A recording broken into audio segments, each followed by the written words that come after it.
CBI की तरफ से जो दलीलें दी गई हैं समीर जी, उसमें साफ तौर पर यह है कि पॉक्सो एक्ट जो है मतलब जिसके आधार पे जो उसको छूट मिली, मतलब उसको ख़त्म कर दिया, उसको उन्होंने विरोध किया है कि भाई जो इसमें पॉक्सो एक्ट है उसमें जो ये कहा गया है कि साहब ये चूंकि पब्लिक सर्वेंट नहीं है पॉक्सो एक्ट में, तो इसमें जो जिसका डेफिनेशन नहीं दिया गया है वो आईपीसी में जो है वो डेफिनेशन दी जाएगी। तो आईपीसी में पब्लिक सर्वेंट नहीं माना गया है एमएलए को, इसलिए इसको ये सजा नहीं मिल सकती। इस आधार पर वो सजा निलंबित की गई है। इसका विरोध कर रहे हैं एसजी तुषार मेहता। हालांकि ये विरोध जो था वो किया जाना था हाई कोर्ट में, वहां इस तरीके की चीजें नहीं आई, लेकिन अब चूंकि दबाव पड़ा और काफी ज्यादा इसका पूरे देश भर में निंदा हुई, प्रदर्शन हुए, तो अब सीबीआई तुरंत जो थी पहुंची सुप्रीम कोर्ट, और सुप्रीम कोर्ट में एसजी तुषार मेहता ये पक्ष रख रहे हैं कि ये समय और परिस्थिति के अनुसार तय किया जाएगा कि कौन पब्लिक सर्वेंट है नहीं है। अगर पॉक्सो एक्ट नहीं कहता है कि ये पब्लिक सर्वेंट नहीं है और आईपीसी में भी नहीं है, लेकिन वो आईपीसी में पब्लिक सर्वेंट प्रभावशाली तो शब्द इस्तेमाल किया गया है, तो प्रभावशाली के आधार पर ये इसमें आता है, इसलिए इसको सजा दी जा सकती है। ये अभी तक उनकी तरफ से तर्क आ रहे हैं। जी बिल्कुल, तो ये तर्क आ रहे हैं वहां की किस आधार पर दिल्ली हाई कोर्ट ने कुलदीप सेंगर की जो जमानत है उसको कैंसिल, कुलदीप सेंगर की सजा को कैंसिल कर दिया था और उनको एक तरीके से जमानत दे दी थी। हालांकि वो जेल में अभी भी हैं क्योंकि कई और मामलों में उनको सजा मिली हुई है। लेकिन बहुत ही महत्वपूर्ण बात कही अमलेंदु जी ने कि यही सीबीआई आखिर दिल्ली हाई कोर्ट में यही तर्क क्यों नहीं रख पाई। इसलिए नहीं रख पाई क्योंकि, और इसीलिए आरोप लग रहे हैं कि सीबीआई भी बचाने की कोशिशों में लगी हुई थी, और अब जब दबाव बढ़ रहा है और इस पूरे इस फैसले की आलोचना हो रही है, इसके खिलाफ प्रदर्शन हो रहे हैं, तो अब सीबीआई ने भी उसको सुप्रीम कोर्ट में चैलेंज किया है दिल्ली हाई कोर्ट के इस फैसले को। बड़ा सवाल लेकिन है कि आखिर सीबीआई को तब क्यों यह बात समझ में नहीं आई। हाँ बिल्कुल, ये समझ में क्यों नहीं आई। और एसजी तुषार मेहता जो है अब कह रहे हैं सुप्रीम कोर्ट से कि पब्लिक सर्वेंट जो है वो पॉक्सो एक्ट में डिफाइन नहीं है। रेफरेंस के हिसाब से आईपीसी में जो भी डिफाइन किया गया वही डेफिनेशन होगी। किसी भी कानून में इस्तेमाल होने वाला हर शब्द मैकेनिकली डेफिनेशन नहीं होता। पब्लिक सर्वेंट का मतलब होगा वह व्यक्ति जो बच्चे पर डोमिनेंट पोजीशन में हो। इस पर सीजीआई ने कहा कि आप कह रहे हैं कि नॉन ऑब्स्टेंटिव क्लॉज, यहाँ पब्लिक सर्वेंट वह होता है जो असल बैकग्राउंड में डोमिनेंट पोजीशन में होता है। अगर वह उस पोजीशन का गलत इस्तेमाल करता है तो ये एग्रेवेटेड होगा। इस पर एसजी ने कहा यहाँ वह इस इलाके का पावरफुल एमएलए था। एआर अंतुले केस में सुप्रीम कोर्ट ने कहा कि एमएलए पब्लिक सर्वेंट नहीं है, लेकिन यह केस के फैक्ट्स में था। जब कॉग्निजेंस लिया जा रहा था तो उन्होंने 1947 के पीसी एक्ट का मुद्दा उठाया जिसमें पब्लिक सर्वेंट की डेफिनेशन नहीं थी। कोर्ट ने उस एक्ट के कॉन्टेक्स्ट में यह समझा कि क्या यह मंजूरी की जरूरत थी। फिर सीजीआई ने कहा कि इंटेंट देखिए, कोर्ट उन्हें पब्लिक सर्वेंट ना होने का प्रोटेक्शन नहीं देना चाहता था। तो इस पर तुषार मेहता जो है उन्होंने कहा कि आरोपी पक्का सब सेक्शन 3 के अंतर्गत आएगा। जब जुर्म हुआ था तो पेनिट्रेटिव सेक्सुअल असॉल्ट एक जुर्म था। अमेंडमेंट सिर्फ सजा बढ़ाता है, नया जुर्म नहीं बनाता। सिर्फ सजा बढ़ाने से आर्टिकल 20 का उल्लंघन नहीं होगा। सीजीआई ने इस पर कहा कि जब कोर्ट किसी को दोषी ठहराने के बाद जांच कर रहा होता है और सजा का सवाल आता है तो देखेगा कि लेजिस्लेटर इसे और सख्त बनाना चाहता है और क्रूरता को ध्यान में रखते हुए सही जवाब देना चाहता है। एसजी ने इस पे कहा कि पॉक्सो एक्ट का सेक्शन 42 से भी देखा जा सकता है। अगर पॉक्सो और किसी दूसरे कानून में फर्क हो तो क्या होगा, हमें पब्लिक सर्वेंट का मतलब कॉन्टेक्स्ट के हिसाब से लेना होगा। जी बिल्कुल, तो यहाँ पर ये दलीलें दी जा रही हैं। सीबीआई के जो की तरफ से पेश हुए वकील तुषार मेहता हैं वो अपनी दलील रख रहे हैं, और कुलदीप सेंगर की जो सजा उम्र कैद की जो सजा दी गई है वहाँ पर उसको जिसको निलंबित किया है दिल्ली हाई कोर्ट ने, उस सजा को, उस फैसले को चुनौती दी गई है जिसमें सीबीआई की तरफ से अपना पक्ष रख रहे हैं।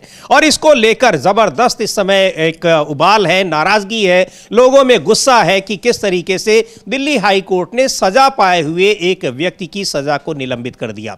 बहुत सारे उसमें कानूनी पहलू भी आ रहे हैं, लेकिन मानवीय पहलू भी बड़े महत्वपूर्ण है कि आखिर कैसे एक रेपिस्ट को, जिसने अदालत ने रेपिस्ट घोषित कर दिया है, दिल्ली हाई कोर्ट कैसे उसके सजा को निलंबित करने का फैसला करता है। और बड़ा सवाल यह भी कि जिस सीबीआई ने कोर्ट से, वहां पर सेशन कोर्ट से सजा दिलवाई कुलदीप सेंगर को, वो दिल्ली हाई कोर्ट में उसका बचाव क्यों नहीं कर पाई। और अब आखिरकार इस दबाव के बाद उसको सुप्रीम कोर्ट में इसको चैलेंज करना पड़ा है दिल्ली हाई कोर्ट के फैसले को। और लेकिन अब ये विरोध इसका हो रहा है, इसका विरोध प्रदर्शन दिल्ली हाई कोर्ट के बाहर भी हुए, आज सुप्रीम कोर्ट के बाहर भी हो रहे हैं। उधर इंडिया गेट के सामने पीड़ित लड़की ने खुद वहां पर विरोध प्रदर्शन किया, उसके साथ कुछ लोग आए, हालांकि पुलिस उनको जबरन वहां से हटा ले गई। इसको लेकर भी आलोचनाएं हो रही हैं। लेकिन अमलेंदु जी, इसका एक बहुत ही दुखद पहलू यह भी है कि कुलदीप सेंगर के पक्ष में किस तरह से बहुत सी महिलाएं भी दिखाई पड़ रही हैं। भले ही अब वो राजनीति से प्रेरित हो या कुछ भी हो,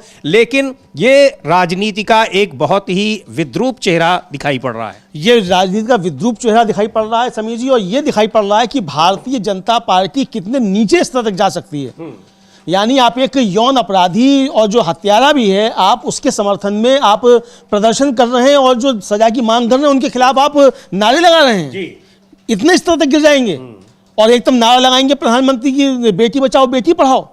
तो ये क्या प्रधानमंत्री की बात नहीं सुनते जो भाजपा के कार्यकर्ता वहां से पहुंचे हुए इस तरीके करने के लिए। लेकिन समीर जी, इसके साथ साथ एक चीज और भी कहनी पड़ेगी कि जो हाई कोर्ट के बाहर और सुप्रीम कोर्ट के बाहर जो प्रदर्शन हो रहे हैं ये भी गलत हैं। और इसलिए गलत हैं कि आप जो भी कानूनी बात है वो आपको अदालत में रखनी है। बिल्कुल। आप सुप्रीम कोर्ट पे या हाई कोर्ट पे धरना देके प्रदर्शन करके आप फैसले नहीं बदलवा सकते, ना फैसले करवा सकते हैं।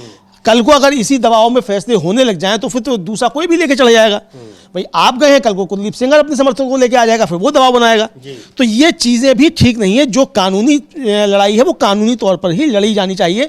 हाँ, आपको प्रदर्शन करना है, आप सीबीआई के दफ्तर पे कीजिए, प्रधानमंत्री के कार्यालय पे जाके कीजिए, बीजेपी के दफ्तर पे कीजिए कि वो क्यों बचा रहे हैं। लेकिन अगर आप सुप्रीम कोर्ट और हाई कोर्ट के बाहर जाकर अगर आप प्रदर्शन करेंगे तो फिर आप दूसरों को मौका दे रहे हैं और फिर जो रूल ऑफ लॉ है वो आप खुद ध्वस्त कर रहे हैं। और फिर आप एक तब बात कर रहे हैं कि रूल ऑफ लॉ के तहत जो उसको सजा हो, तो ये दोनों चीजें एक साथ नहीं चल सकती। इसलिए जो भी और जो प्रदर्शन करने वाले हैं वो कोई साधारण लोग नहीं है। अब अखिल भारतीय जनवादी महिला समिति, वो सामाजिक कार्यकर्ता हैं, योग्यता बयाना, अलका लांबा कांग्रेस की राष्ट्रीय अध्यक्ष महिला कांग्रेस की जो वो ये, तो ये मुझे लगता है कि ये मतलब अदालतों के बाहर प्रदर्शन ये किसी भी तरीके से उचित नहीं है। जी बिल्कुल, प्रदर्शन के लिए आपके पास और जगह है और संस्थाएं हैं, लेकिन आप अगर कोर्ट के बाहर प्रदर्शन होने लगे, क्योंकि कोर्ट का फिर ये माना जाएगा कोर्ट का फैसला दबाव में नहीं है। कोर्ट के फैसले में आपको दिक्कत है तो उसके लिए कानूनी तरीके हैं। आप हाई कोर्ट के फैसलों को सुप्रीम कोर्ट में चुनौती दे सकते हैं, पूरी उसकी एक प्रक्रिया है। लेकिन फैसलों के खिलाफ कोर्ट के बाहर अगर प्रदर्शन करते हैं तो ये शायद ये ठीक नहीं होगा। जो बात अमलेंदु जी कह रहे हैं बिल्कुल सही बात है। और इसलिए लेकिन ये प्रदर्शन वहां पर हो रहे हैं तो निश्चित तौर पर ये एक मौका देना है कि फिर कोर्ट के हर फैसले के, चूंकि कोर्ट का जो फैसला आएगा एक के पक्ष में होगा और एक के विरोध में होगा, तो विरोध वाले जाकर प्रदर्शन करने लगेंगे तो वो भी एक राजनीति का अखाड़ा बन जाएगा। अगर ऐसा होने लगा तो एक गलत नजीर इससे परंपरा स्थापित होगी। हाँ बिल्कुल, गलत परंपरा स्थापित होगी। तो इसलिए जो कानूनी लड़ाई है वो कानूनी तौर पर लड़ाई जानी चाहिए। जहां सरकार की बात आती हो, जहां प्रशासन की बात आती हो, वहां आप वहाँ जो सरकार से जुड़े हुए संस्थान है वहां प्रदर्शन कीजिए। आप एसएसपी के दफ्तर पे करें, आप डीजीपी के दफ्तर पे करें, आप मुख्यमंत्री कार्यालय पे करें, प्रधानमंत्री कार्यालय पे करें, राष्ट्रपति क्या करें, गवर्नर क्या करें, वहां ठीक है। लेकिन अगर आप अदालतों के बाहर प्रदर्शन करेंगे तो फिर ये किसी भी तरीके से उचित नहीं है। जी बिल्कुल। और एक बार देखते हैं किस तरीके से प्रदर्शन हो रहा है। और वहां महिला कांग्रेस के अध्यक्ष हैं अलका लांबा, वो भी प्रदर्शन में पहुंची हुई हैं, क्या कुछ कह रही हैं उनको भी सुनते हैं और प्रदर्शन देखते हैं वहां किस तरह से सेंगर के खिलाफ नारेबाजी हो रही है और रेपिस्ट को बचाने की जो कोशिशें हो रही हैं उसको लेकर वहां पर नारेबाजी की जा रही है।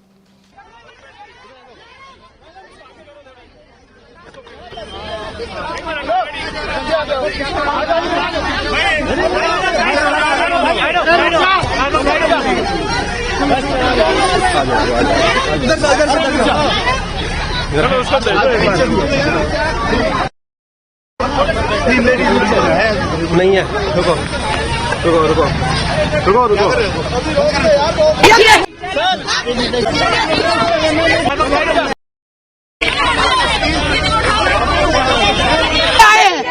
तो हम उसके लिए बात भी नहीं कर सकते।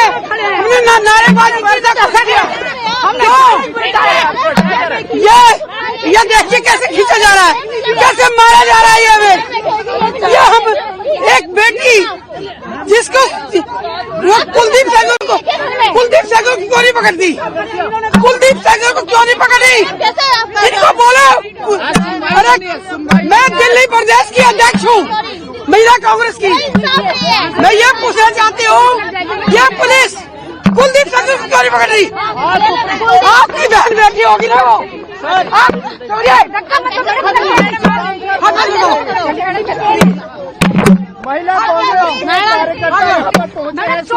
नहीं, मैं आई हूँ, मुझे गाड़ी से उतरने नहीं दिया जा रहा है। हाँ, और कह रहे हैं अरेस्ट करिए, हमारी महिलाओं को अरेस्ट कर लिया गया है। वो सिर्फ आप गाड़ी क्यों नहीं चला के साथ खड़ी होने आई, उसकी हिम्मत बनने आई है। हाँ, आज उम्मीद लेकर आए हम सुप्रीम कोर्ट से, पर तानाशाही कि आपको खड़े नहीं होने दिया जाएगा, आपको बात नहीं करने दी जा रही है। हम सिर्फ हिम्मत बनने आए हैं पीड़िता को कि हिम्मत मत हारे। वो उसने अपना पिता खोया है, पुलिस हिरासत में पीट पीट के मौत हत्या कर दी गई उस पीड़िता के पिता की। वेंटिलेटर पे रही है उन्नाव की ये पीड़िता बेचारी, जो आज सुप्रीम कोर्ट की दहलीज पे खड़ी है।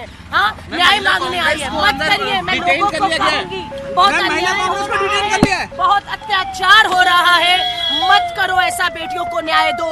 आज अंकिता भंडारी की माँ फोन पे रोक कर कह रही है हमारी नजर है सुप्रीम कोर्ट में न्याय होगा तो अंकिता भंडारी को भी न्याय मिलेगा, हाथरस की बेटी को न्याय मिलेगा, दिल्ली कैंट की हमारी बेटी की जो दलित बेटी का बलात्कार करके हत्या की उसको न्याय मिलेगा।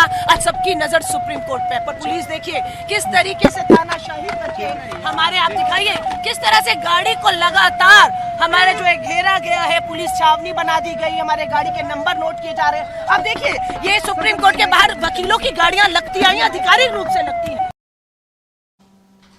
तो ये यहाँ पर अलका लांबा थी, महिला कांग्रेस की अध्यक्ष हैं, और किस तरह से महिलाओं का प्रदर्शन वहाँ महिला कांग्रेस के कार्यकर्ताओं का हो रहा है। उनको भगाया गया वहाँ से जबरन, और आरोप लगा रहे हैं कि उनके साथ मारपीट भी की गई है। लेकिन प्रदर्शन यहाँ पर जब हो रहे थे और इस समय सुप्रीम कोर्ट में सुनवाई भी चल रही है, तो प्रदर्शनकारी, खैर अब हम लोग ये बात कर रहे हैं अमलेंदु जी की कोर्ट के बाहर नहीं होना चाहिए, लेकिन प्रदर्शन तो जहाँ भी कर रहे हैं वहाँ हर जगह से इसी तरह से हटाया जा रहा है। अभी देखिए वो पीड़ित लड़की खुद प्रदर्शन कर रही थी अपनी आवाज जी, प्रदर्शन भी नहीं कर रही थी, वो तो 3 लोग बैठे हुए थे। हाँ। वो बैठी थी, उसकी माँ बैठी थी, और वो योगिता भयाना, 3 ही लोग बैठे थे। हाँ। और वो 144 जो लगती है वो शायद 163 हो गई है बीएनएस में। हाँ। वो भी उस पर लागू नहीं होती है, 4 से ज्यादा इकट्ठा हो तब लगती है वो भी, और वो लगी हुई भी नहीं है।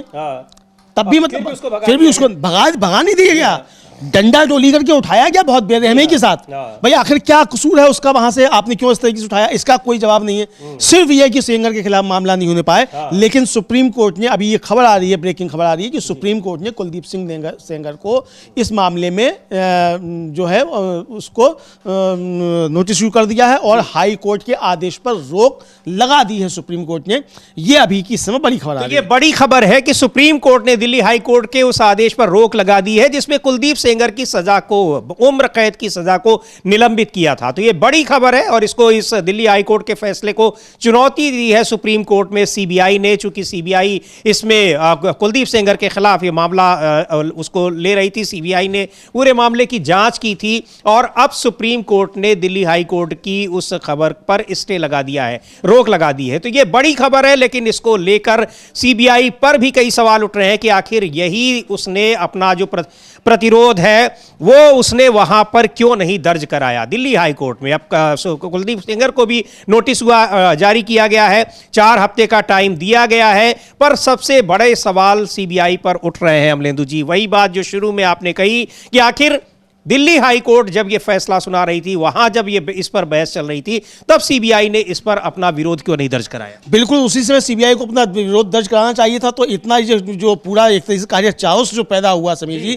ये सब नहीं होता। यहाँ निश्चित तौर पर कहा जाए तो सीबीआई की बहुत बड़ी गलती ही नहीं है, बल्कि जो आरोप है वो ये है कि सरकार के दबाव में इस तरीके से किया गया। अगर हमारी एजेंसियां इस तरीके से दबाव में आएंगी, और वो भी इस तरीके के यौन अपराधियों के अगर दबाव में आएंगी, तो फिर इस देश में कानून की व्यवस्था कहां रहेगी, रूल ऑफ लॉ कहां रहेगा?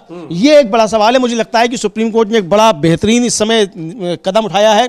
सजा पर रोक, जो निलंबन पर जो थे उस पर रोक लगा दी है। हाई कोर्ट का जो आदेश था उस पर रोक लगा दी है। और जस्टिस माहेश्वरी जो थे उन्होंने साफ तौर पर कहा कि भाई कोर्ट ने जो है जो एक सेक्शन था उस पर विचार नहीं किया है। और जस्टिस माहेश्वरी ने कहा कि हाई कोर्ट द्वारा आपकी सजा सस्पेंड करने का आधार यह था कि आप पब्लिक सर्वेंट नहीं हैं। और यह भी कहा कि धारा 376(2) पर कहाँ विचार किया गया, उस पर विचार ही नहीं किया हाई कोर्ट ने। ये आया है। तो ये सुप्रीम कोर्ट ने कहा और सीजीआई ने कहा ये कानूनी मुद्दा है, इसके लिए दृढ़ निश्चय की जरूरत है। कभी कभी सच कहूं तो हम सभी को कहते कहते फिर वो रुक गए। फिर इस पर सिद्धार्थ दवे जो हैं, जो सेंगर की तरफ से थे, सीनियर एडवोकेट, उन्होंने कहा कि जज की तस्वीरें फैलाई जा रही हैं। सीजीआई ने कहा कि अगर ये मान लिया जाता है तो एक कांस्टेबल और या पटवारी पब्लिक सर्वेंट होगा, लेकिन एमएलए एमपी नहीं होगा तो और से छूट मिल जाएगी। सर्वाइवर के वकील ने कहा कि मुझे दखल देने की इजाजत दी जा सकती है। जो सीजीआई कह रहे हैं समीर जी, यही बात मैंने जस्टिस काजू से पूछी थी, वो समर्थन में थे। तो मैंने पूछा था कि इसका मतलब अगर ये पॉक्सो एक्ट में एमएलए नहीं आता है तो फिर कल से जो है सारे विधायकों को ये पॉक्सो एक्ट के अंतर्गत अपराध करने की छूट मिल जाएगी, उनको इसमें संरक्षण मिल जाएगा, सजा नहीं मिलेगी। यही बात जो है वो सीजीआई कह रहे हैं। और फिर जो है अब ऑर्डर जो दिया गया है, वो ऑर्डर ये दिया गया है कि हमें लगता है कि कानून के कुछ बड़े सवाल हैं, नोटिस जारी करें। आमतौर पर जब किसी दोषी अंडर ट्रायल को trial court, high court order के हिसाब से बेल पर रिहा किया जाता है, तो ऐसे ऑर्डर पर कोर्ट को उस व्यक्ति को सुने बिना रोक नहीं लगानी चाहिए। हालांकि रेस्पोंडेंट को दूसरे केस में आईपीसी की धारा 304 पार्ट 2 के तहत दोषी ठहराया गया है और सजा सुनाई गई है और वह उस केस में कस्टडी में है। हम अजीब बातों के आधार पर उस ऑर्डर के लागू होने पर रोक लगाते हैं। रेस्पोंडेंट को उस ऑर्डर के हिसाब से कस्टडी से रिहा नहीं किया जाएगा। विक्टिम को अलग से एसएलपी फाइल करने का कानूनी अधिकार है, उसे इस कोर्ट से आज़ादी की ज़रूरत नहीं है।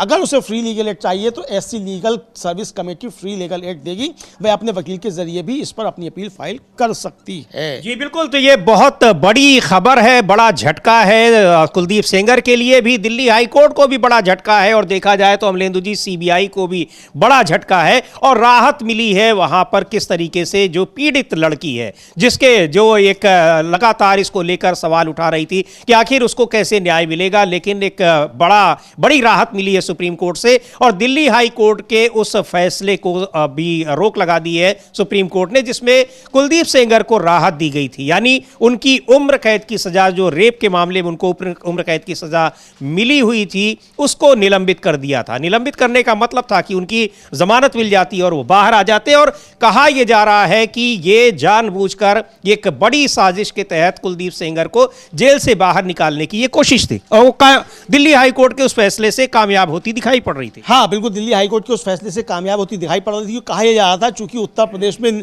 पंचायतों के चुनाव आने वाले हैं और 2027 का विधानसभा चुनाव आना है, तो चूंकि बाहुबली है कुलदीप सिंह सेंगर, तो उसकी मदद लेने के लिए जो है ये दबाव बनाया जाता है। इस तरीके के आरोप हैं जो पीड़िता है उसकी तरफ से भी और जो तमाम सामाजिक कार्यकर्ता हैं, जो राजनीतिक कार्यकर्ता हैं, उनकी तरफ से भी आरोप है कि सरकार के दबाव में इस सीबीआई जो थी वहाँ खामोश रही। लेकिन जब इसका पूरे देश में विरोध होना शुरू हुआ, बीजेपी घिरने लगी, तब फिर सीबीआई भागकर जो है सुप्रीम कोर्ट पहुंची इसको रुकवाने के लिए।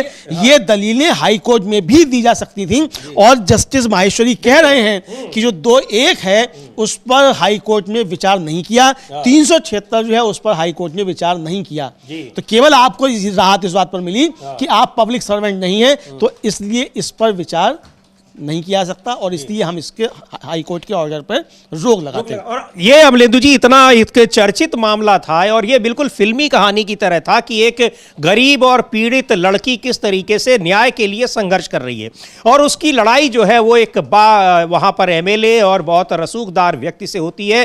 परिवार के कई लोग मारे जाते हैं उस प्रक्रिया में षड्यंत्र के तहत और आखिरकार मतलब लोगों के सड़क पर उतरने, बड़े आंदोलन के बाद एक पूरा मामला सीबीआई इसकी जांच करती है, उसको सजा मिलती है, लेकिन सजा मिलने के बाद भी किस तरीके से बचाने की कोशिश हो रही है। और आपको याद होगा कि बहुत मुश्किल में कुलदीप सेंगर के खिलाफ एफआईआर दर्ज कराई गई थी। बीजेपी ने आखिर तक उनको नहीं, जब सजा मिलती है तब कहीं जाकर उनकी सदस्यता जाती है और पार्टी उनको अपनी पार्टी से निष्कासित करती है। उसके बावजूद उनके परिवार के लोगों को बीजेपी टिकट देती है, उनकी पत्नी को ही टिकट दे देती है, उनकी पत्नी को ही टिकट दे देती है। और ये सारी बातें आज सुप्रीम कोर्ट में जब दलीलें दी गई तब वहां पर भी ये सारी चीजें उठाई कि इतना हल्का मामला नहीं है। ये किस तरीके से लड़की के जो संघर्ष है उसकी तारीफ की जानी चाहिए कि उसको न्यायिक प्रक्रिया पर कितना भरोसा है। अगर ऐसा होता है तो भरोसा उसका किस तरीके से टूटेगा। हाँ, हालांकि सीजीआई ने फटकार भी लगाई है पीड़िता को एक मामले में, जो चूंकि जो हरिहरन थे, जो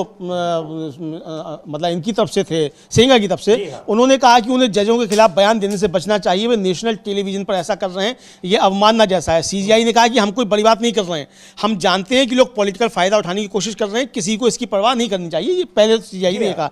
फिर हरियाणा ने कहा कि वीडियो है कि जजों ने पैसे लिए, ये चिंता की बात है। इस पर सीजीआई ने पीड़ित के वकील से कहा कि आप भूल रहे हैं कि उसे सिर्फ जुडिशरी ने दोषी ठहराया था, जुडिशरी को डराने की कोशिश मत करो। यही बात समीर जी मैं भी कह रहा था कि जुडिशरी के बाहर धरना प्रदर्शन ये बिल्कुल ठीक नहीं है, ये कानून ठीक नहीं है और ये रूल ऑफ लॉ जो है उसके खिलाफ है। तो ये सीजीआई ने कहा है। पीड़ित के वकील ने कहा कि दोषी शोर मचा रहा है, मेरे पिता को मार दिया गया है। जस्टिस माहेश्वरी ने कहा कोई ऐसी बात मत करो, तुम्हें उनका जवाब नहीं देना है, बाहर बहस मत करो जी। ये साफ बात कही। इसके बाहर मीडिया ट्रायल जिसको कहते हैं कि कम से वो नहीं होना चाहिए अगर वो मामला सुप्रीम कोर्ट में, हाई कोर्ट में कहीं भी चल रहा है और कोर्ट का फैसला जो होता है दोनों तरफ की दलीलें सुनने के बाद वहां पर उसके आधार पर होता है। और यह भी है कि फैसले से आप संतुष्ट नहीं है तो आप उसको अपर कोर्ट में यानी हाई कोर्ट के फैसले को सुप्रीम कोर्ट में चुनौती दे सकते हैं, पर उसको लेकर आरोप लगाना ठीक नहीं है, क्योंकि आरोप के लिए फिर आपके पास आधार होने चाहिए और अगर कोर्ट पूछेगा तो आप क्या बताएंगे। तो ये एक महत्वपूर्ण बात है। पूरी न्यायिक प्रक्रिया जो है वो एक उससे चलती है, उसमें आपको फैसलों पर विरोध दर्ज कराने का भी अधिकार है और उसके खिलाफ अपील करने का भी। तो उसी के हिसाब से न्यायिक फैसलों को लेना चाहिए, यह कहा सुप्रीम कोर्ट ने। लेकिन एक बड़ा फैसला है, बड़ी राहत दी है और यह भी दिखाया है दिल्ली हाई कोर्ट के फैसले पर। लेकिन सवाल यही है अमलेंदु जी कि दिल्ली हाई कोर्ट ने भी अगर यह फैसला दिया था तो इसका मतलब कि जो विरोध करने वाला पक्ष था यानी सीबीआई,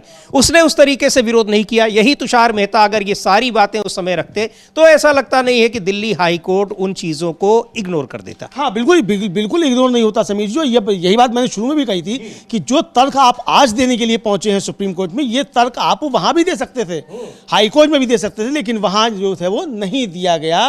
तो इसलिए ये इतना मामला आगे बढ़ा और एक तरह से कहा जाए कि जो न्यायिक व्यवस्था है उसके खिलाफ भी अविश्वास का माहौल एक तरीके से पैदा हुआ, जो कि नहीं होना चाहिए था। तो ये साफ तौर पर देखा जा सकता है। बहरहाल सुप्रीम कोर्ट ने एक बहुत बड़ा फैसला इस समय समीर जी दिया है और इस समय की ब्रेकिंग खबर यह है कि सुप्रीम कोर्ट ने कुलदीप सिंह सेंगर की जो सजा निलंबन का हाई कोर्ट का आदेश था उस पर रोक लगा दी है। सुप्रीम कोर्ट से उन्नाव रेप केस में कुलदीप सिंह सेंगर को बड़ा झटका लगा है और सुप्रीम कोर्ट ने कुलदीप सिंह सेंगर को नोटिस इशू किया है। फिलहाल कुलदीप सिंह सेंगर को अभी जेल में ही रहना होगा। इस मामले में वो बाहर आ सकते थे, हालांकि एक मामले में वो और जेल में है, लेकिन अभी वो बाहर नहीं आ सकता कुलदीप सिंह सेंगर। और ये एक तरह से कहा जाए कुलदीप सिंह सेंगर को एक बड़ा झटका जो है वो लगा है और ये न्याय प्रक्रिया जो है उस पर एक फिर से विश्वास आप कह सकते हैं कि बहाल हुआ है। जो गलती हाई कोर्ट ने की थी उस गलती को सुधार दिया है सुप्रीम कोर्ट ने, ये कहा जा सकता है समीर जी। हाई कोर्ट में पूरी चीज पे बहस नहीं हुई। सुप्रीम कोर्ट खुद कह रहा है कि 376 पे वहां बात नहीं हुई और 2(1) जो था उस पर बातचीत नहीं हुई, इसलिए जो है कुलदीप सिंह सेंगर को जमानत नहीं मिलेगी। ये साफ हो गया है। सुप्रीम कोर्ट ने रोक लगा दी है, 4 हफ्ते का समय दिया है कुलदीप सेंगर को जवाब देने के लिए। ये इस समय की बहुत बड़ी खबर आ रही है। जी बिल्कुल, ये बड़ी खबर आ रही है कि सुप्रीम कोर्ट ने कुलदीप सिंह सेंगर को जो राहत मिली थी दिल्ली हाई कोर्ट से उस पर रोक लगा दी है, यानी अभी वो जेल में ही रहेंगे। हालांकि दूसरे मामलों में वो जेल में रहते ही, लेकिन जो रेप का मामला था उसमें उनकी सजा पर रोक लगा दी थी, उसको निलंबित कर दिया था दिल्ली हाई कोर्ट ने, पर अब वो फैसला उस पर रोक लगा दी गई है, यानी जेल में ही रहेंगे कुलदीप सेंगर। बड़ी राहत मिली है पीड़ित लड़की को और उसको लेकर जिस तरीके से जो प्रदर्शन कर रहे थे, चाहे वो महिला कांग्रेस हो या फिर तमाम सामाजिक संगठन, महिला संगठन हो, उन्होंने भी एक राहत की सांस ली है। योगिता भयाना जिनका जिक्र हम लोग कर रहे हैं कि किस तरह से पीड़ित लड़की के साथ वो इंडिया गेट पर प्रदर्शन कर रही थी, उसके बाद उन्होंने दिल्ली हाई कोर्ट के बाहर भी प्रदर्शन किया था। इस फैसले पर सुप्रीम कोर्ट ने जो रोक लगाई है दिल्ली हाई कोर्ट के फैसले पर, उसको लेकर क्या कह रही हैं एक बार सुनते हैं योगिता भयाना को। लेकिन ये बड़ी खबर है और बड़ी राहत है, पर यह भी इसमें है कि आखिर हाई कोर्ट और सुप्रीम कोर्ट के बाहर प्रदर्शन करना कितना ठीक है, इस पर भी सवाल उठ रहे हैं, क्योंकि अगर ऐसा होता है तो फिर तमाम फैसलों के खिलाफ वहां प्रदर्शन होने लगेंगे। बिल्कुल तमाम फैसलों के खिलाफ प्रदर्शन होने लगेंगे और फिर सारी चीजें सड़कों से ही तय होने लग जाएगी। तो इसलिए कानून को अपना काम करने देना चाहिए। मैं फिर कहूंगा कि जो भी प्रदर्शन करने हैं आप प्रदर्शन बिल्कुल कीजिए, किसी भी आपको आपत्ति है उस पर भी आप बिल्कुल प्रदर्शन कीजिए, अपनी आलोचना व्यक्त कीजिए, आप फैसले की भी आलोचना कीजिए, चूंकि ये अधिकार आपको संविधान देता देता है कि आप सुप्रीम कोर्ट के फैसले की भी आलोचना कर सकते हैं, लेकिन फैसला आपको मानना पड़ेगा, क्योंकि वो आदेश है सुप्रीम कोर्ट का, तो वो आपको मानना पड़ेगा। लेकिन आप उसकी आलोचना कर सकते हैं, उससे असहमति आप अपनी प्रकट कर सकते हैं। लेकिन आप धरना प्रदर्शन सुप्रीम कोर्ट पे करने लग जाएं और हाई कोर्ट पर आप करने लग जाएं या ट्रायल कोर्ट के बाहर करने लग जाएं, तो इसका मतलब कि आप जुडिशरी पर दबाव बनाने की कोशिश कर रहे हैं। और यही सीजीआई ने कहा कि जुडिशरी को डराइए मत, तो ये काम फिर दूसरे लोग भी कर सकते हैं। तो इसलिए ये रास्ता गलत है। रास्ता सही है कि आपको अगर ये लगता है कि सरकार दबाव बनाकर करवा रही है, आप सरकार के खिलाफ कीजिए, प्रधानमंत्री के दफ्तर पर कीजिए, प्रधानमंत्री के घर पर कीजिए, गृह मंत्री के घर पर कीजिए, सीबीआई के दफ्तर पर कीजिए, डीजीपी के मुख्यालय पर कीजिए, मुख्यमंत्री के दफ्तर पर कीजिए, राजभवन पर कीजिए, सब जगह कीजिए, लेकिन जुडिशरी पर आप दबाव बनाने की कोशिश मत कीजिए, चाहे आपका कॉज कितना भी सही क्यों ना हो। न्यायालय में जो बात होगी वो तर्कों के आधार पर कानून के हिसाब से होनी चाहिए। जी बिल्कुल, न्यायालय के में वहां आप कानूनी प्रक्रिया के तहत ही आप फैसलों को चुनौती दे सकते हैं, विरोध दर्ज करा सकते हैं।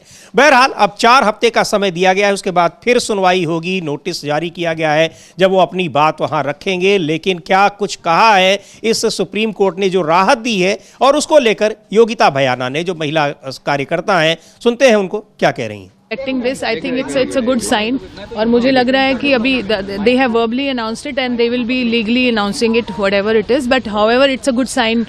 You know what we were hoping we are getting. Is it very positive? It is a positive sign that they are saying verbally. At least in verbal discussion, it has come out that Supreme Court said they are inclined to give justice, inclined to stay the order, bail order. I think that's the biggest news as of now, and I think we are seeking it now. Legally there, on papers. Let's see what it comes out to be. All right, ma'am. All right. Thank you. तो एक राहत मिली है, बड़ी राहत मिली है, और अब आगे क्या होगा, अब 1 महीने बाद यानी 4 हफ्तों का समय दिया गया है, फिर उस पर सुनवाई होगी। लेकिन जिस तरीके से एक न्यायिक प्रक्रिया से पीड़ित का और पीड़ित के समर्थकों का भरोसा उठ रहा था, उससे एक बड़ी राहत मिली है अमलेंदु जी। और राजनीतिक दल जो कांग्रेस पार्टी की तमाम महिला कार्यकर्ता उसके साथ दिखाई पड़ रही थी, वो भी बहुत एक खुश हैं, राहत की खबर उनके लिए भी है। सुनते हैं कांग्रेस की नेता हैं मुमताज पटेल क्या कह रही हैं। What I've just heard that Sengar has been given 2 weeks to respond. So I'm just waiting to still hear what happened inside because I was doing it other. Oh. So stay has been granted. How do you react to this? Well, I think we are hopeful now that things will move, and we're very hopeful that justice will be given to the Unnao victim. Alright.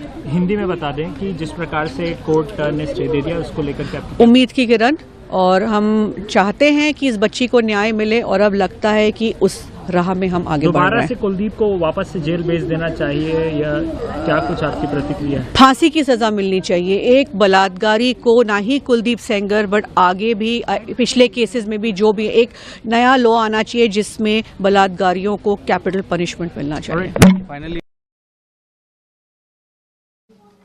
तो इन प्रतिक्रियाओं से इनके गुस्से को समझा जा सकता है अमलेंदु जी कि यहाँ बलात्कारियों के लिए कैपिटल पनिशमेंट यानी उनको फांसी की सज़ा होनी चाहिए, कानून बनना चाहिए, और उसकी मांग वहाँ पर जो प्रदर्शनकारी हैं वो लगातार कर रहे हैं। लेकिन दिल्ली हाई कोर्ट ने उनको राहत दे दी थी, पर सुप्रीम कोर्ट ने बहुत ही महत्वपूर्ण फैसला दिया है आज, और इस दिल्ली हाई कोर्ट के फैसले पर रोक लगा दी है। तो एक राहत की सांस है। क्या उसके कानूनी पक्ष है, वो अभी सुप्रीम कोर्ट में जो दलीलें चल रही थी अमलेंदु जी लगातार उसको बता रहे थे आपको, क्या कहना है इस जब सुप्रीम कोर्ट ने इस पर रोक लगाई है, किस आधार पर लगाई है। तो सुनते हैं वकीलों को भी क्या कुछ कह रहे हैं, और वहां पर जो मौजूद थे पीड़ित पक्ष की ओर से वकील मौजूद थे उनको हम लोग सुनेंगे। लेकिन एक बड़ी राहत है, और जो पीड़ित पक्ष को जो हम लोग बार बार ये कह रहे थे या उनको ऐसा लग रहा था, मायूसी दिख रही थी कि कानून से भरोसा उठ रहा है, उस लिहाज से बहुत ही महत्वपूर्ण है। और इसीलिए जो कहा भी सुप्रीम कोर्ट ने कि हर चीज़ का न्यायिक तरीका है, आप आरोप अगर लगा रहे हैं तो सोच समझकर आपको आरोप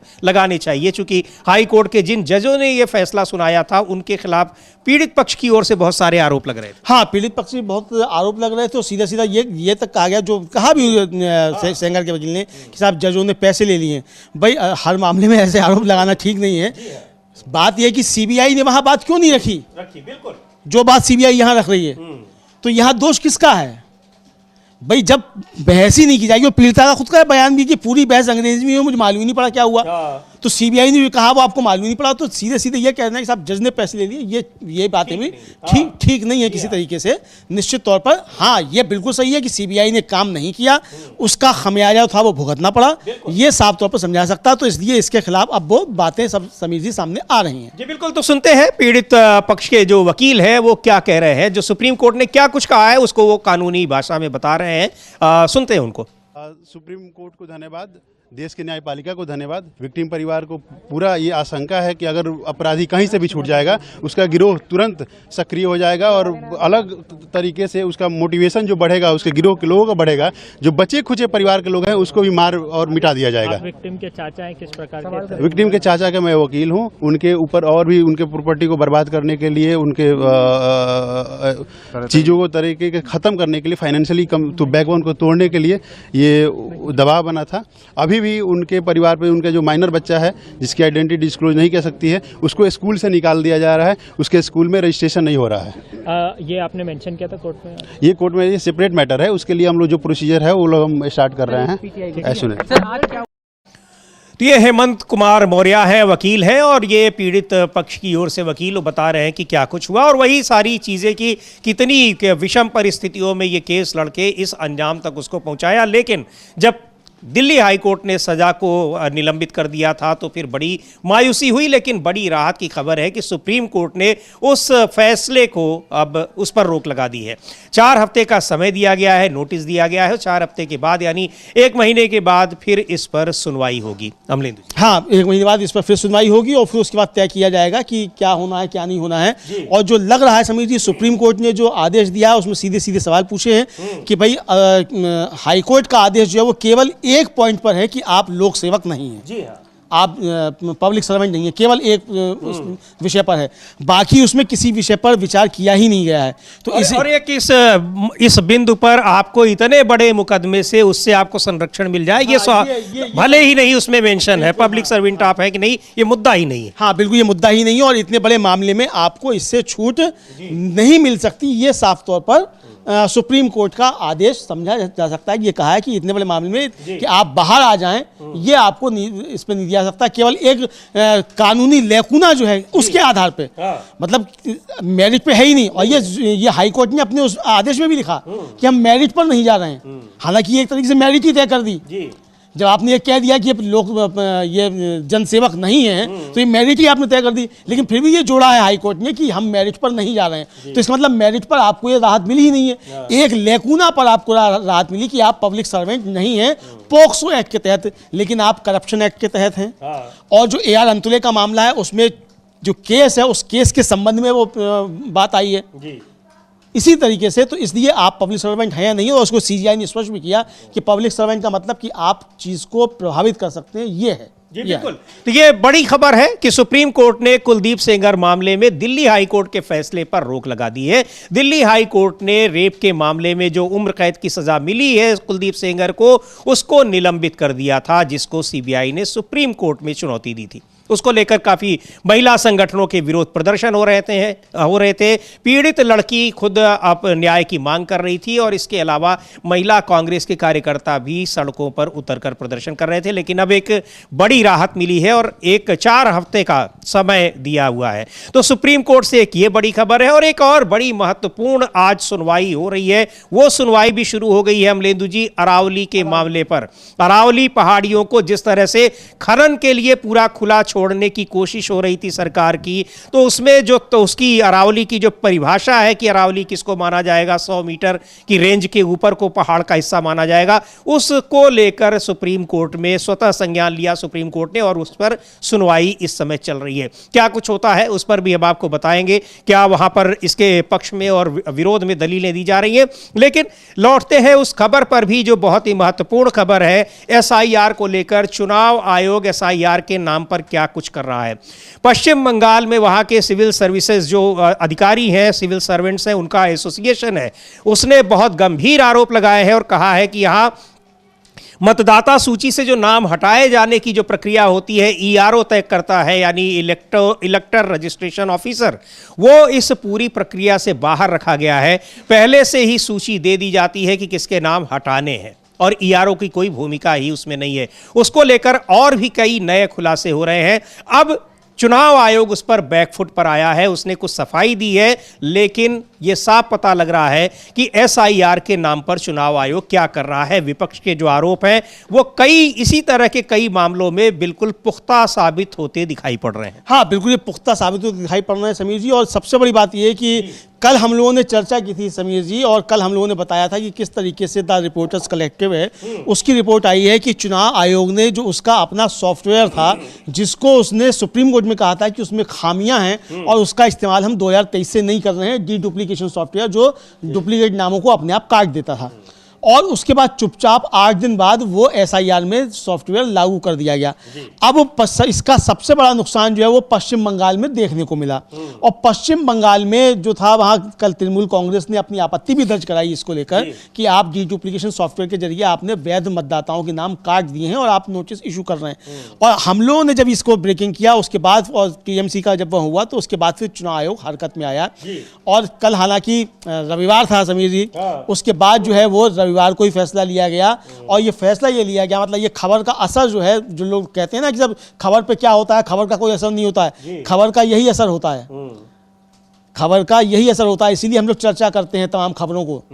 खबर का असर ये होता है कि अब वापस लेना पड़ा है अपना फैसला चुनाव आयोग को कि डी डुप्लीकेशन सॉफ्टवेयर के तहत जिनके नाम काट दिए गए थे और उसमें जिन लोगों को नोटिस इशू किए गए थे, खासतौर से उन लोगों को जिनका 2003 की सूची से मैप नहीं हो रहा था, जिसको अनफाउंड घोषित कर दिया था, उनमें जिन लोगों को नोटिस इशू हो चुके हैं उनकी तो सुनवाई जारी रहेगी, बाकी नया कोई नोटिस इशू नहीं होगा और सुनवाई पर रोक लगेगी। ये आदेश सुप्रीम कोर्ट ने दिया है, ये सामने निकलकर आया है समीर जी, और ये इंडियन एक्सप्रेस ने इसको प्रकाशित किया है बहुत बड़े उसमें। और उसमें और ये एक्चुअली जो मामला है अमलेंदु जी, अगर इसको आसान भाषा में देखें तो ये काम जो यानी जो किसी का नाम हटाना है, कोई अर्ह नहीं है, एलिजिबल नहीं है अगर मतदाता सूची में नाम दर्ज होने के लिए, उसको हटाने का नोटिस ईआरओ की तरफ से दिया जाता है, और वो पहले ऐसे ही नहीं हटा देता है, पहले नोटिस देता है, फिर जवाब आता है, तब कहीं जाकर उसका नाम डिलीट करते हैं। लेकिन ईआरओ का कहना है, वहां के एक ईआरओ का नहीं पूरे प्रदेश में, कि ईआरओ को पता ही नहीं है कि किसके नाम उसको हटाने हैं, पहले से ही सूची तैयार है, यानी चुनाव आयोग दिल्ली से ही भेज दे रहा है, पहले ही भेज दे रहा है और डिजिटली साइन होकर चले जा रहे हैं और मालूम ही नहीं है। मतलब ये तो एक तरह से और बड़ा फ्रॉड हो गया कि आप जिस अधिकारी के नाम से दस्तखत करके भेज रहे हैं उसे पता ही नहीं है, कल को आप किसी अधिकारी के नाम से फांसी का परवाना भी जारी कर देंगे। भाई आप कुछ भी कर सकते हैं, अगर उस अधिकारी को मालूम ही नहीं है कि उसके डिजिटल साइन होकर चला गया और उसने लॉगिन किया और मालूम पड़ा कि नोटिस इशू हो गया, और जिसका नाम कटा है वो आके ईआरओ को पकड़ेगा कि तुमने मेरा नाम कटवा दिया, नाम कटवा दिया है। और जो लोक प्रतिनिधित्व अधिनियम है 1960 उसकी धारा 21 जो है वो साफ तौर पे कहती है कि ईआरओ ही नाम काट सकता है, जोड़ सकता है, उसके लिए भी उसको एक प्रक्रिया अपनानी पड़ेगी, चुनाव आयोग नहीं काट सकता। लाल बाबू हुसैन मामला जो है उसमें भी यही है कि चुनाव आयोग नहीं काट सकता, और किसी को अगर नाम काटना है तो उसकी एक प्रक्रिया है और आपको आपत्ति दर्ज करनी पड़ेगी, उस पर सुनवाई होगी। यहां तो आपके डी डुप्लीकेशन सॉफ्टवेयर उसने पकड़ा और आपने काट दिया, और ये तब हुआ जब आप सुप्रीम कोर्ट में कह चुके थे कि आपका सॉफ्टवेयर खराब है, वो गलत काम कर रहा है, और फिर आपने चुपचाप लागू कर दिया, और लागू ही नहीं किया, आप रोज उसके नियम बदल रहे थे, ये भी है। तो ये इस पर अब वहां रोक लगी है, तो ये बैक फुट पर बुरी तरीके से चुनाव आयोग आया है। अब एसआईआर पर सुप्रीम कोर्ट में जब आखिरी सुनवाई होगी तब देखते हैं कि वहां क्या क्या मसले उठते हैं। ये सारे मसले भी मुझे लगते हैं कि ये जाएंगे कि किस तरीके से ये नोटिस इशू किए गए। पश्चिम बंगाल के अधिकारियों ने तो बाकायदा चुनाव आयोग को पत्र भी लिखा है, वो पत्र भी जो है लगता है सुप्रीम कोर्ट में रखा जा सकता है कि ये इन्होंने किस तरीके से किया। सबसे बड़ी बात यह है वहां के मुख्य निर्वाचन अधिकारी जो है उनको अब वाइड श्रेणी की सुरक्षा दे दी गई है, भाई उनको क्या जरूरत? हाँ, उनको क्या जरूरत है, क्यों डर है? अच्छा, अब बताया यह गया समीर जी कि पहले जो था यह आदेश आया कि माइक्रो ऑब्जर्वर लगेंगे पश्चिम बंगाल में। क्यों लगेंगे माइक्रो ऑब्जर्वर? कि बीएलओ ने एंट्री जो की है उसकी जांच करेंगे। तो भाई जब जांच करने का अधिकार बीएलओ को आपने दिया है तो बीएलओ की जांच ऊपर से क्यों होगी? या फिर आप कहिए कि आपको बीएलओ पर भरोसा नहीं है, तो यानी जो प्रक्रिया है, आप सब हर तरीके से कानून का मजाक उड़ा रहा है चुनाव आयोग, ये समझ में आ रहा है। जी बिल्कुल, ये समझ में आ रहा है और उस पर आगे भी बात करेंगे कि क्या कुछ हुआ है। लेकिन जो बड़ी खबर इस समय सुप्रीम कोर्ट से अरावली के मामले में आ रही है, अरावली पर्वत श्रृंखला को लेकर, उस पर सुप्रीम कोर्ट ने अपने ही फैसले पर 20 नवंबर को जिद दिया था, उस पर रोक लगाई है। 21 जनवरी को फिर सुनवाई होगी। कई सवाल पूछे हैं कि आखिर क्या इस पर खनन रोकना चाहती है सरकार, की खनन को जारी रखना चाहती है और बढ़ाना चाहती है। लेकिन यह मुद्दा एक बड़ा राजनीतिक मुद्दा बन गया था कि किस तरीके से सरकार पूरे पर्यावरण को खत्म कर देना चाहती है अरावली के जरिए, जो एक पर्यावरण सुरक्षित है काफी हद तक, पूरी तरह से तो नहीं, क्योंकि दिल्ली और एनसीआर में पॉल्यूशन की जो स्थिति है, एयर पॉल्यूशन की, उससे ये पता लग रहा है कि क्या कुछ यहां पर हो रहा है। लेकिन अरावली को खनन के लिए बड़े उद्योगपतियों के हाथों में देने की साजिश की जा रही थी, ये इस कहा गया और अरावली के मामले में स्वतः संज्ञान लिया सुप्रीम कोर्ट ने।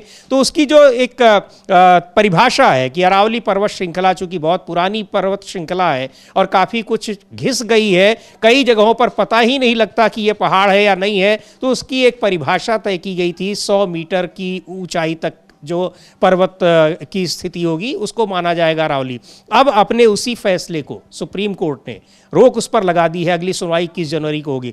लेकिन इसका जो सबसे बड़ा मुद्दा था अमलेंदु जी, यही था कि इसको खनन के लिए बड़े औद्योगिक घरानों को दिया जा रहा है, सरकार जानबूझकर कर रही है और उसको पर्यावरण की बिल्कुल चिंता नहीं है कि अरावली के खत्म होने से किस तरीके से जो गर्म हवाएं हैं वो दिल्ली तक ही नहीं बल्कि पूरे उत्तर भारत की ओर, ये पूरब की ओर पहुंचेंगी, उत्तर भारत की तरफ आएंगी समीर जी, और पाकिस्तान की गर्म हवाएं आएंगी। जी हाँ। और जो रेगिस्तान अभी राजस्थान तक था, वो रेगिस्तान आ जाएगा पूरा उत्तर भारत में।